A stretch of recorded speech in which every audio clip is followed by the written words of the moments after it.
Ya, assalamualaikum warahmatullahi wabarakatuh. Balik lagi bersama saya, Erik Nur Ardian, mahasiswa Ilmu Komunikasi 2018 Universitas Sultan Ageng Tirtayasa.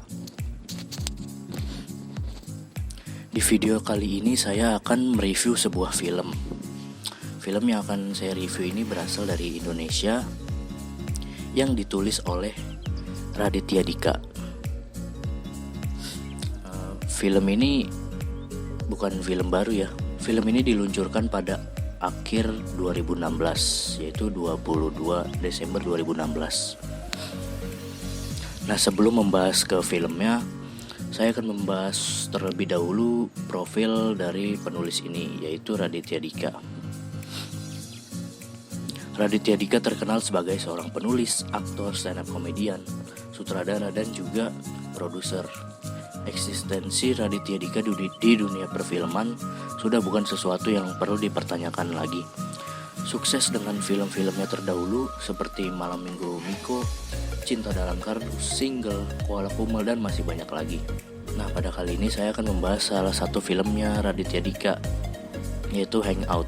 Film ini adalah salah satu film Raditya Dika yang tidak diambil dari sebuah novel. Karena banyak film Raditya Dika diambil dari sebuah novel, film ini adalah film pertama yang berdiri sendiri yang ditulis oleh Raditya Dika.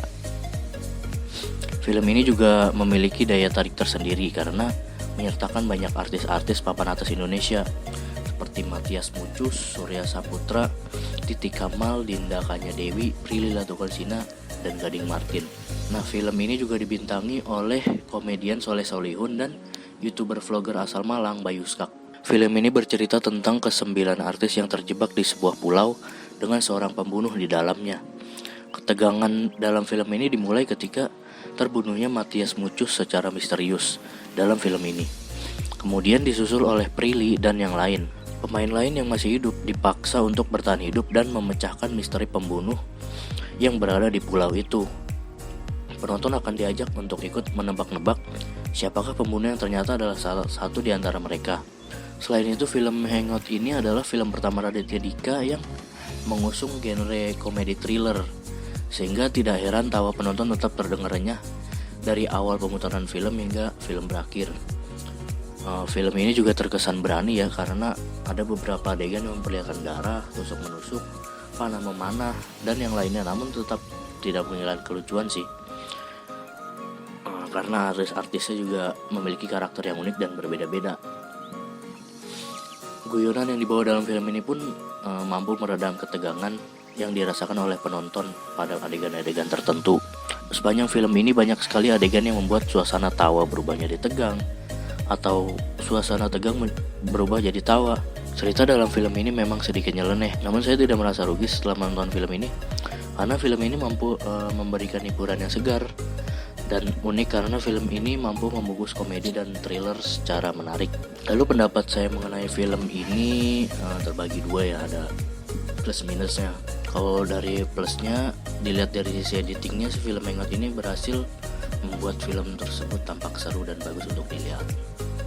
Hal tersebut terbukti bagaimana sang sutradara Raditya Dika beserta timnya berhasil memperlihatkan suasana sebuah hutan rimba menjadi tempat yang terkesan seram dan juga berhasil membuat penonton tertawa layaknya film komedi.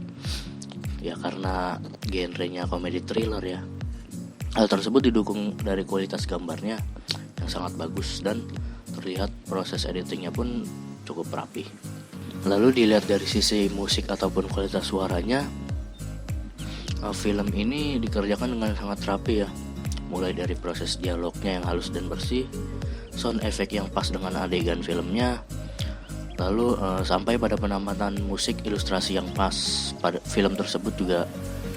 Film ini juga didukung oleh soundtrack yang dinyanyikan oleh grup band Kotak dengan judul Mati Rasa.